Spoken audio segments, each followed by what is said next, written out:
Hidden Sparks. On Hidden Sparks, we look at everyday people making extraordinary change. And on today's program, we have an amazing woman who fights not only for women, but for every regular and irregular migrants, you will say. And that tells you exactly where she's coming from and where she works. My name is Ambassador Jake Epelle. I'm your host on Hidden Sparks. Today, join me and welcome my beautiful friend with a beautiful heart. We often argue that she's a prolific speaker, and she will say, no, not me. But you will find out that she is really a prolific speaker. Ladies and gentlemen, Paola, my friend, high five. High five. Well, all right, here we go. Paola, Legend. tell me, did I describe you well? Yes, maybe. No, Are you not a prolific speaker? You are. I have been doing a lot of public speaking for work. I'm not sure whether I'm a prolific speaker, but thank you for the compliment. Coming from you, it definitely is a big compliment. You are a prolific speaker. So let's talk about Paola. Who is Paola? My name is Paola Pace. So Paola in Latin means small, and then Pace, my surname, means peace. Mm-hmm. Is that why every time anyone sees you, including me, everywhere you go, you create a peaceful atmosphere? Is that as a result of your name? It could also be that is the civic registry that sends me around, possibly. So would you describe yourself as a woman that changes the atmosphere? I try. I definitely do try. And you do, because I can attest to that. Okay, so tell me, definitely you're an Italian, but Yes, sometimes an Italian with an accent. Why? Because I lived outside my country for 23 years. Actually, yes, 23. 2002 I left for the first time, so I've been around in different places. So certainly my accent has also changed, and then yes, I have an accent when I speak English or French, but in Italian people don't know when I speak Italian people don't know where I'm from in the country. Wow. So was that a challenge? Did it create some form of discrimination or stigmatization? Did that ever influence maybe your growing up during your school days? Yes, for sure. Inside the school, but maybe more outside the school environment. Because my parents come from two different places in the south of the country, center-south, and I was born and raised in the northeast, where dialects is different and where people, like some people, of course, not everybody, also discriminate against those coming from the south. There are these differences, sometimes in countries where diversity is the rule, in particular in countries that were made of different regions and in the past. And so yes, certainly I did face discrimination because I wasn't pronouncing words in a certain way, because I wasn't so fluent in the dialect from the northeast and from the specific region. So yes, certainly this has shaped the person I am. Now, this is interesting because this type of discrimination, not only did you face it in school, but it was more outside the school. And look at you today. You are a top advocate, and I mean truly. How did you manage to evolve from someone who is being discriminated to someone who is now fighting for those who are discriminated? But I do believe that it's something that you develop as well. So when you see that things are not right, either you keep silent or you react. It's not easy always to speak up because it depends on the circumstances and so on, and there might be security issues and so on and so forth. But I do believe that when you see something, you have to say something. And step by step, and also growing up, I did, when I saw injustice, I wanted things to change. And it became my credo, I was lucky enough then step by step in life to also get a job that allowed me to fight for others, or more than fights, more counter issues they were facing. And I also had the possibility to volunteer in life for different groups. And maybe also other events that happened in my youth made me realize how lucky I was, but also gave me a second chance in life that made me the person I am now, because I cannot go to sleep if I don't feel I've deserved the day. So because of this second chance in life I've had. You're almost very into your journey, but we're going to come back to that because a lot of people watching you don't even know where you work and all that. But we're going to come back to that. I'm still interested in your background. You know, I mean, you're a beautiful woman, and I don't want you to describe what your mom looks like, but go back in time and tell me, was there any significant event that happened during your birth that you still remember today, that you can say it shaped the person that you are? Or is there any story your mom told you about your birth and all that? Tell me a little bit about your background. When my mother had me, her watch stopped, so she doesn't remember at what time I was born. She doesn't remember how long it took for her to deliver me. And she was also not surrounded by many family and friends because she had left her village of origin to go in another place, another region. And also my mother is the last of 5 children, the youngest of her children. The other had left several years before for Canada. So she was also alone in her own country and in a different region. So not surrounded, apart from my father, but she wasn't surrounded by many family members. Interesting. Were you born in the hospital? I was born in the hospital. In the hospital? Yes. Okay. So she had nurses and doctors. Yes, of course. And all that. And Yes. your dad, was your dad in the labor room? No, not in the labor room. I Well, think he was in the hospital. He was in the hospital. So he couldn't stand being in the labor room, right? I don't think he would have done it. No. Okay, all right. So let's look at, you know, I still want that remarkable story, significant event. Maybe growing up, you're 5 years old, you're 10 years old. Are there any significant event you can remember? I remember an event when I was 1.5 years ago, in the sense that I was very passionate about drawing. So the first time I started drawing, I was very, very young. Ooh. So I remember having taken a piece of paper, I still recall this moment, and of course, using very strongly a pencil and making a hole on this piece of paper. And this also stuck with me because at 9 years old I founded a small association using drawing to resource mobilize and to support others. So At drawing 9?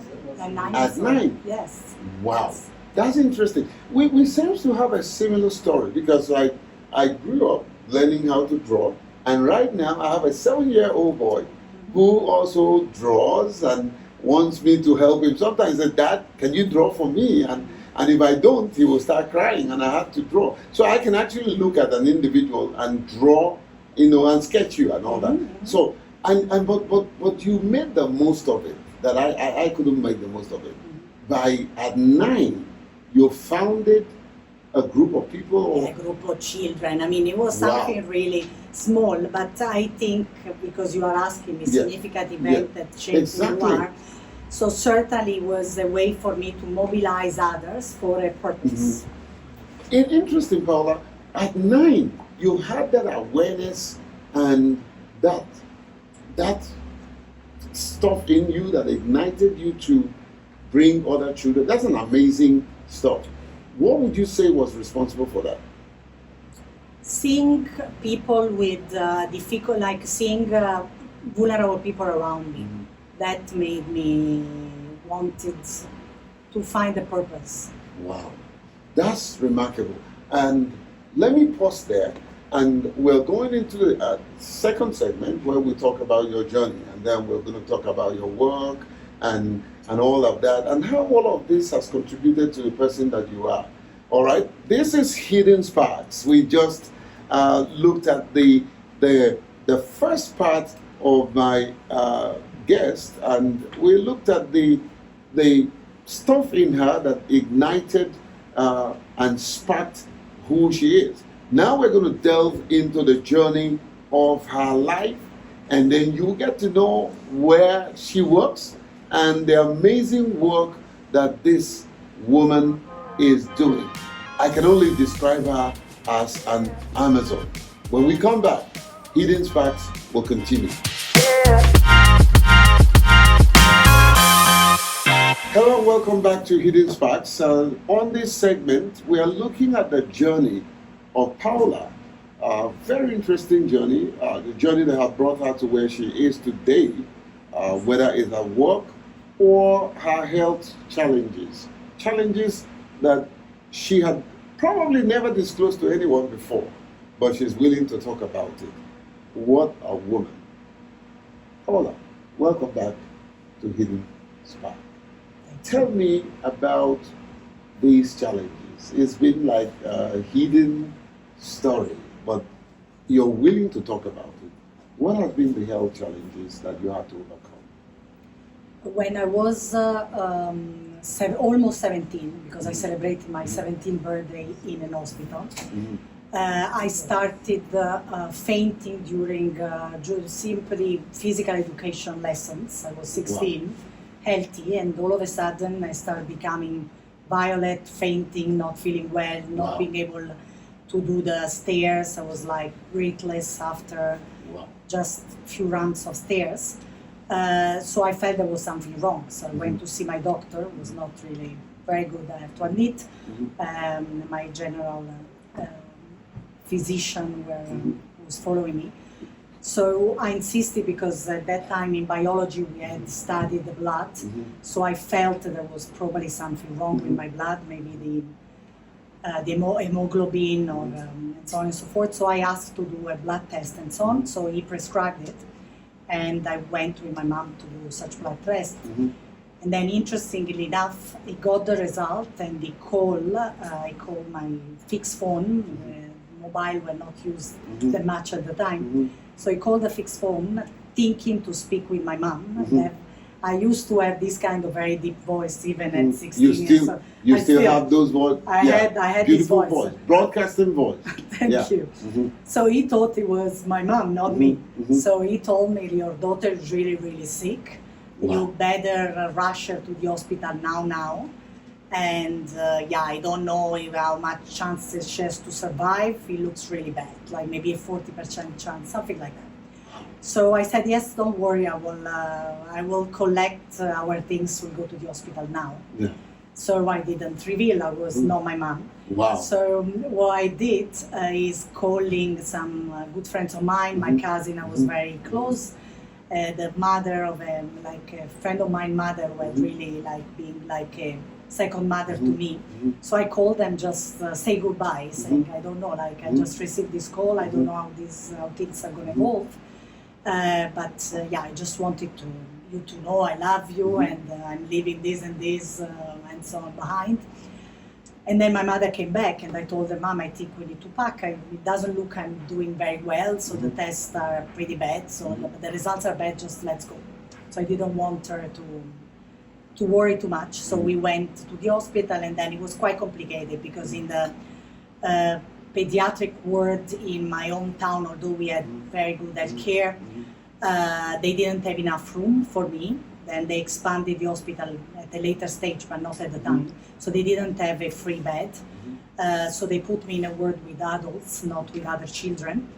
And then they were running tests, but they couldn't diagnose what I had. And then at a certain point, they did, also thanks to the fact that my mother is a pathologist, so herself started researching and trying to understand what I had. And then when they found out that I had this rare condition that is called myroplasia, so it's a condition of the bone, the part of the bone where that produces blood cells. Wow. So it was an autoimmune disease, quite rare. So they transferred me by ambulance to a different city. From the northeast, I went to the northwest of the country. And I went in a hospital where that was really treating this kind of condition and cancer patients. And where I was, I spent 2 months in an In the hospital? In the hospital, in a isolated room because I was really weak. I could have died, and I needed blood transplant, like a transfusion. Sorry, a blood transfusion every day. It was quite complicated. I celebrated my 17th birthday in the hospital. I couldn't see anybody. I had friends when I was still in my... From how old? How old were you when this? I was 16, and then I turned 17 in the hospital. So you were in the hospital for a whole year? No, I was in the hospital for a few months. Okay. Then I was released from the hospital, but I had to go to the hospital every day. Wow. So every day for blood transfusion and more treatment. So it took me more than a year to recover. Wait a minute. You are an amazing woman. Look, you got this news by yourself, the doctor thinking that it was your mom, and you were able to collect it. You were able to stay calm and talk to your mom and got thinking that you were going to die, right? Mm-hmm. What kind of strength in you gave you this kind of courage? Because this is interesting. You know, where did you find the strength? I think it was also age, you know, like I didn't have a responsibility at the time. I mean, I didn't have children or a family to take care of. So, you know, you are 16, you think you can make it. So, yes, it was bad news, but, you know, I also knew, and that's definitely something that resonates with me and also build the person I'm now. I knew I came from a country with a very good health system that also is a national health system, and like with good medicine, good doctors, and the treatment was free of charge because for over a year I had to take medicine that cost hundreds of euros a day. Wow. So even if my family was okay, not wealthy, normal family, they wouldn't have been able to afford that kind of treatment if he had to be out of pocket. Wow. So I was lucky enough to come from a country where education and health are mostly free of charge, in particular emergency healthcare, like the one I had to have. And that's the reason why I'm still with you, Jake, today. And so I also taught them, plus in that hospital ward, in the second hospital where I went to, I saw people dying every day. Every day there were... Of the same illness? Same illness or cancer, both. Wow. Yes. So are you totally free now? I'm totally free now. I celebrated last year 30 years. Actually, this in September is going to be 30 years since recovery. Yes. Wow. Yes. Can you tell me, because I mean, you had access to this quality health and everything.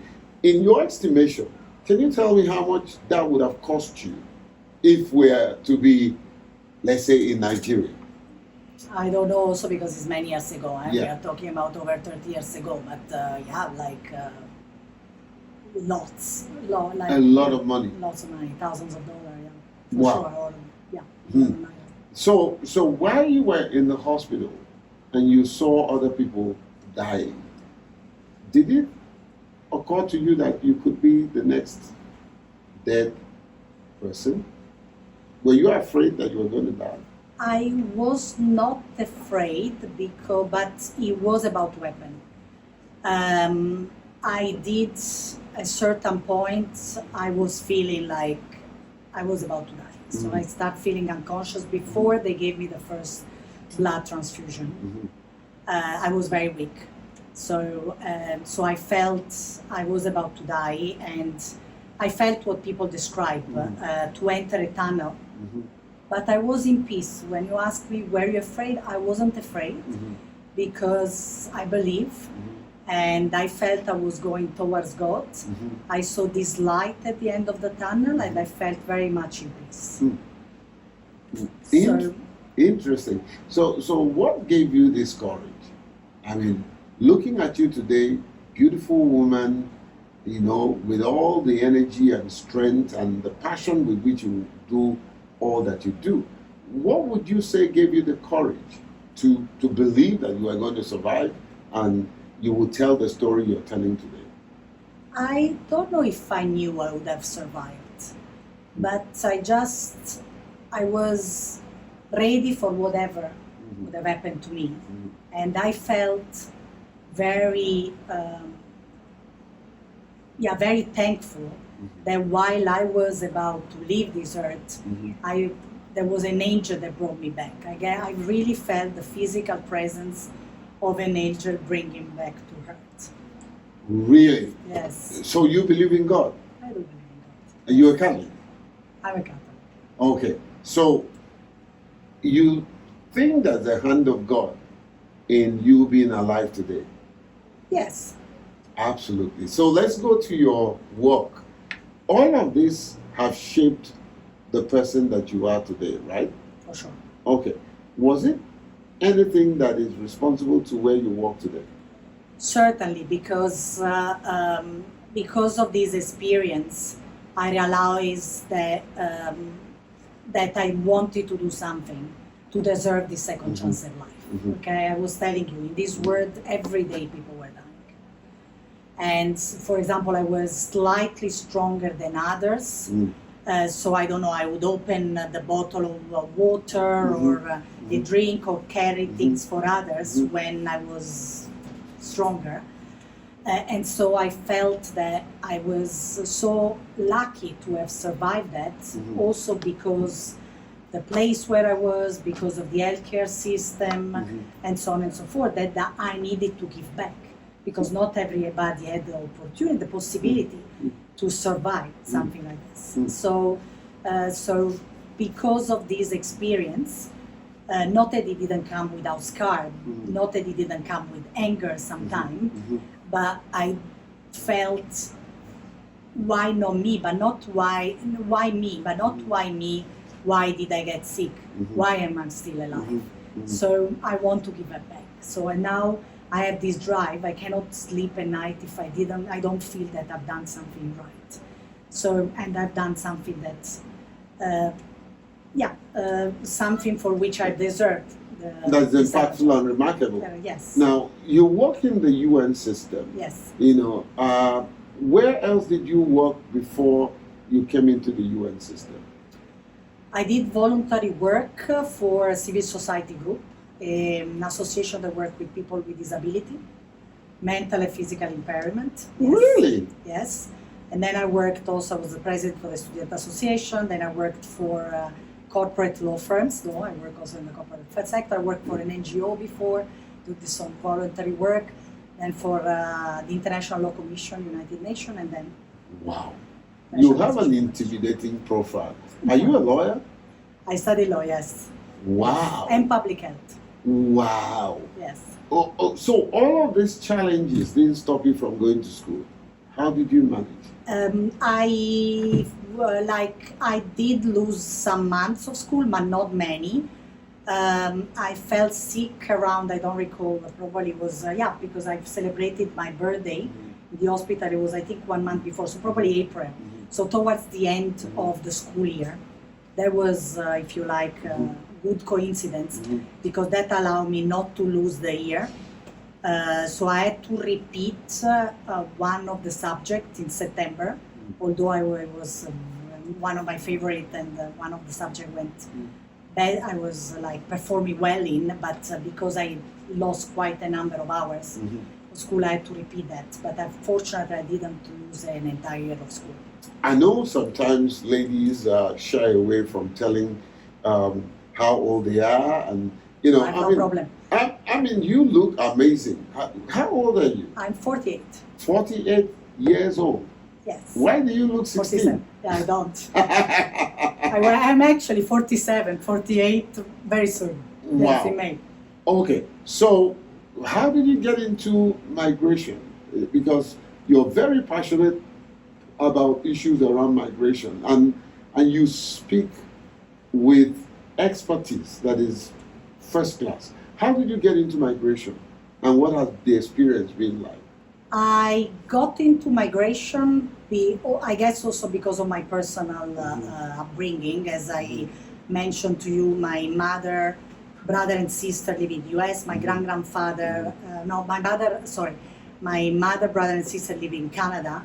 My grandmother's sister, one is still alive, is in the US. My grandfather was in the US, and then I have part of my family in Germany and Argentina. So migration is a subject that I grew up with. So I felt this loneliness during festivity, not to have all the family around the table, because we are like Nigerians, very attached to family traditions. So I didn't have the possibility because big part of my family was abroad, and plus my parents had migrated internally, so they were mostly surrounded by some friends and the nuclear family, but not so many family members. So I was definitely interested in this subject. And then when I was in Geneva working for the United Nations International Law Commission, which is a body of people, professors and judges, public prosecutors writing treaties, legal instruments, compulsory legal instruments, I applied for different positions. I applied for the ICRC. I wanted to work in detention to release detainees. Or I was also interested in migration. I've applied for working for the International Organization for Migration. I still work for. I also applied for the World Health Organization because of my mixed background in health and law. So I was interested in this subject matter, and now I worked in it 20 years, and I had the opportunity. 20 years in the UN system. 20 years in the International Organization for Migration, because it was outside the UN system. It joined more recently for historical reasons. Wow. Yes. Look, you spend all these. Tell me, you spend all these years, but tell me, anyone listening to you and watching you may not even know the position that you occupy. What's your position in IOM? At the moment, I'm acting chief of mission of the International Organization for Migration here in Nigeria since 8 months, and I'm also the deputy since a year and a half. Wow! So you have been leading this great organization, and I've seen you interact with even some of your Nigerian staff and all that. You are a motivator, Paula. I can tell you for a fact. I mean, I've seen some of the people you raised and all that. Do you think the people that you've been working with, you've been able to build their capacity? What's your inspiration? How do you eject the kind of energy, the kind of efficiency? I came to your office and I admire the layout of things and how people were taking your schedules and all that. So what is behind all of this? What would you say gave you this level of capacity? But the conviction that one woman or one man show doesn't work. You need to have a team to build results and to achieve more. So obviously, your team and the people around you are those who can help things happen. So it's critical, and I also always think that it's important. I feel privileged to have had this second chance in life, to have had the possibility to travel, to work in this field, to meet the incredible people I met. I've also had incredible coaches. So I feel the responsibility to transfer the knowledge I've acquired for others to be able to thrive, for others to be able to have social impact, for others to be able to impact other people's lives. So for me, it's a responsibility. And I have to admit that I also had a good lesson learned from Kenya, because when I lived there, I was covering 11 countries in East and Southern Africa, based in Nairobi. The Kenyan government asked those working, for example, in the international organization to fill a paper, like every year, whenever you were renewing your residence permit, to say how you were transferring the knowledge you had, so that a national, for example, could then do your job upon your departure. So I took that very seriously, and I was really spending hours making a plan on how I would make sure that the people around me were also lifted up, and I could be able to transfer the knowledge. That's why tomorrow I'm going to work with the university in Nigeria. Wherever I go, even during weekend, like I find the time to transfer the knowledge I've acquired because of the Wow. opportunities. Quite interesting. And so, tell me, what has been your experience in Nigeria? Have you encountered any challenges? As a matter of fact, any regret working in Nigeria? Not at all. It was always my dream to come here. I'm really lucky and privileged to be in Nigeria. I like the people. I like the diversity, the warmth. I love Nigeria. Okay. Well, as we begin to round up, I want to take you into a segment called Igniting Change. So stay with me. When I come back, we'll talk about some of the things you've seen that have moved you, that you want to make sure there is a real change. This is quite an interesting guest. One guest that I would want to listen to all the time, but then we have to also deal with the issue of time. This is Hidden Fact, and my name remains Ambassador Jake Epelle. I'm your host. When I come back, I'll take you through the journey of igniting change. And this enigma of a woman will tell you that how she is making a difference, not only in her life, but in her job. Stick with me. This is Hidden Fact.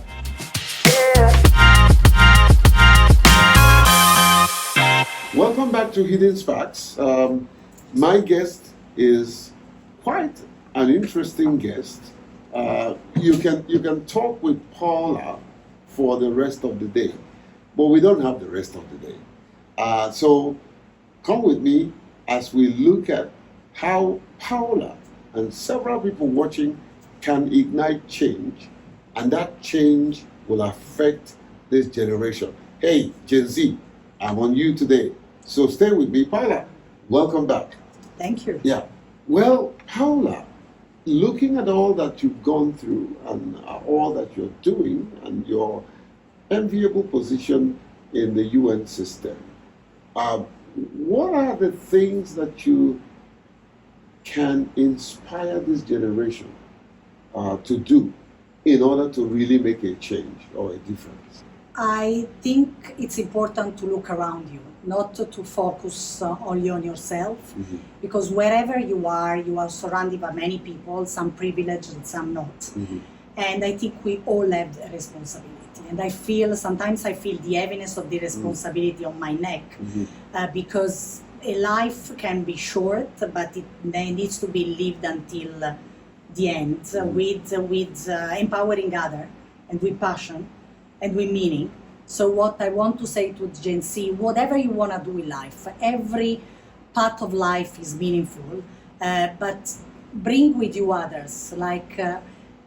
Always aim at social impact, because you do have a responsibility. You are young, you feel powerful, but you are also surrounded by people who don't have the chances you do have.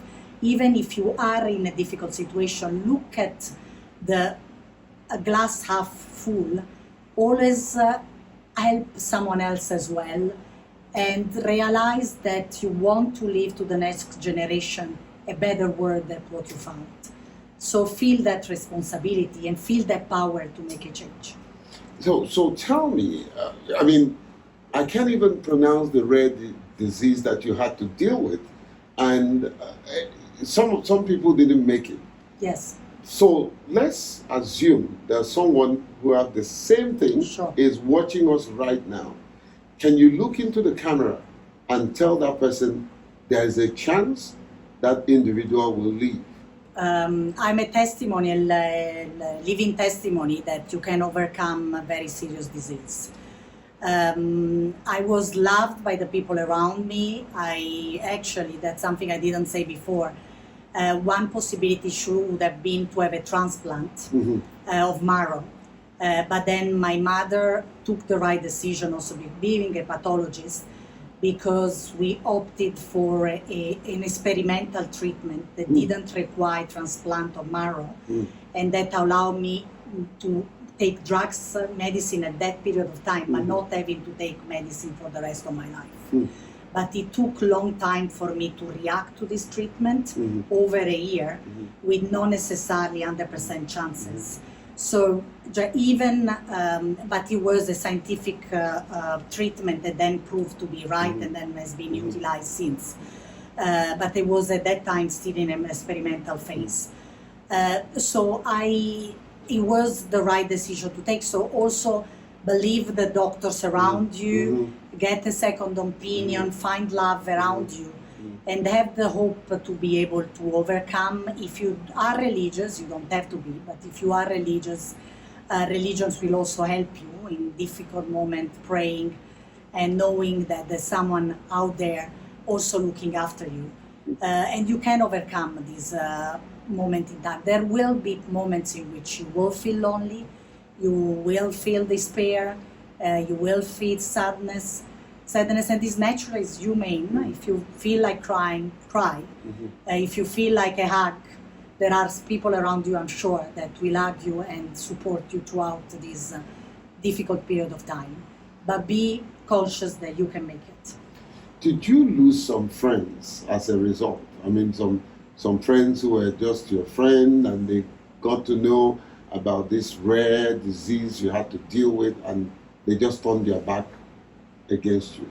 Was that your experience? No, it wasn't my experience. On the contrary, because they felt that maybe I needed a transplant, many started donating their marrow, many became, for a lifetime, still now, are donating blood on a regular basis. Wow. Absolutely. Wow. So, look into this camera and let someone who will probably walk away from an individual because he has maybe a rare disease or maybe a failure, maybe failure of work and all that. So what would be your advice? Be kind. Be like, we are in a society in which we need each other. We cannot, individualism doesn't work. Like, it doesn't work for ourselves, it doesn't work for others. It won't work for us if we need someone to help us. So be kind, and you need to know that illness is a state, possibly a temporary state for certain people, and it needs a community for a person also to be able to overcome very challenging times. Are you married? Yes. Where's your husband?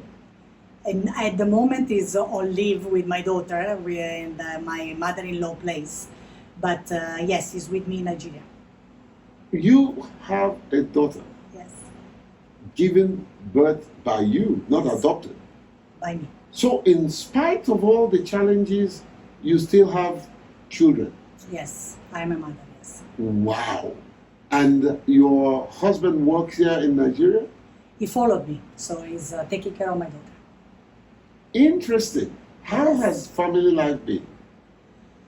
It has been fantastic. I'm very lucky to be a mom. I have a fantastic daughter who was raised all her life in Africa in 3 different countries.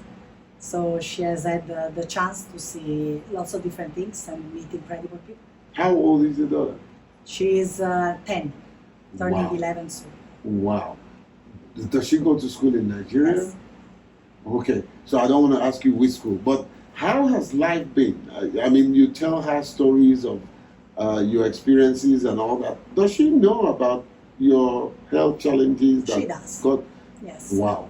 And your husband knew about that, right? Yes, of course, and when yet, we met. And when you guys met, and yet he married you. Yes. Have you ever had crisis and your husband had to step in? Yes, of course. And yes. Do you think he's sometimes afraid that you're going to have a reoccurrence? No, I don't think he is, but there could have been that possibility. I didn't actually know, but when my good friend of mine who is a doctor, is an oncologist and specializes also in marrow-aplasia and so on, was telling me that there are cases during pregnancy when this disease could reoccur. It wasn't my case. Wow. So please look into the camera and talk to that woman that probably have the same situation with you and has lost hope that is not going to be able to have a child.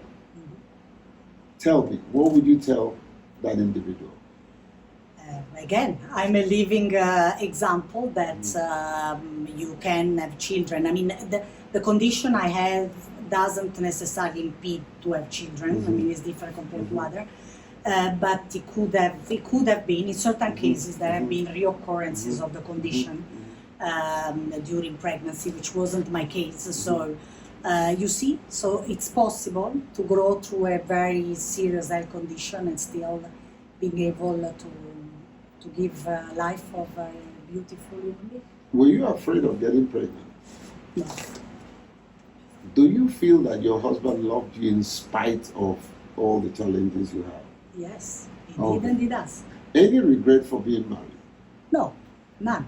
Any regret for having a baby? Absolutely not. And your baby, your child, does she love Nigeria? She loves Nigeria too, yes. Okay, my final question. Would you love for her to get married to a Nigerian?